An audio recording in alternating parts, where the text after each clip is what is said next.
Esther, chapitre 3.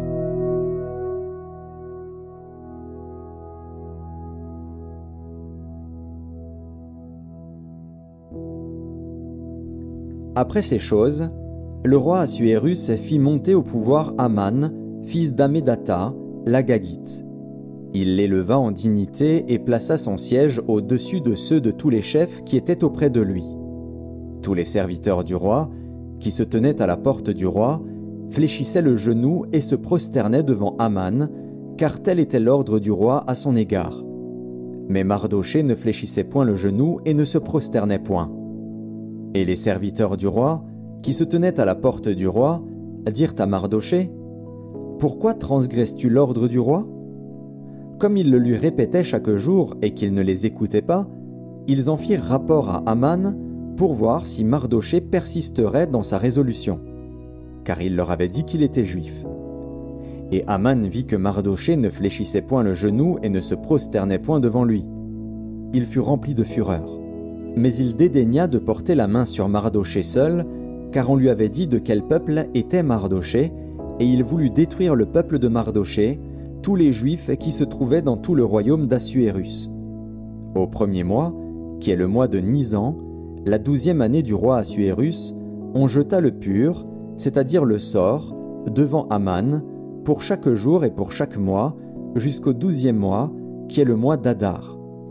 Alors Aman dit au roi Assuérus : « Il y a dans toutes les provinces de ton royaume un peuple dispersé et à part parmi les peuples, ayant des lois différentes de celles de tous les peuples et n'observant point les lois du roi. Il n'est pas dans l'intérêt du roi de le laisser en repos. Si le roi le trouve bon, qu'on écrive l'ordre de les faire périr. Et je pèserai 10 000 talents d'argent entre les mains des fonctionnaires pour qu'on les porte dans le trésor du roi. » Le roi ôta son anneau de la main et le remit à Aman, fils d'Hammédatha, l'Agagite, ennemi des Juifs. Et le roi dit à Aman : « L'argent t'est donné, et ce peuple aussi. Fais-en ce que tu voudras. » Les secrétaires du roi furent appelés le 13e jour du premier mois, et l'on écrivit, suivant tout ce qui fut ordonné par Aman, aux satrapes du roi, aux gouverneurs de chaque province et aux chefs de chaque peuple, à chaque province selon son écriture et à chaque peuple selon sa langue. Ce fut au nom du roi Assuérus que l'on écrivit, et on scella avec l'anneau du roi.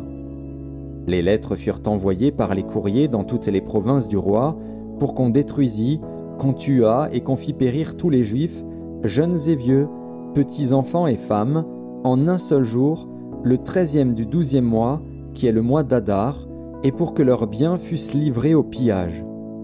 Ces lettres renfermaient une copie de l'édit qui devait être publié dans chaque province et invitaient tous les peuples à se tenir prêts pour ce jour-là. Les courriers partirent en toute hâte, d'après l'ordre du roi.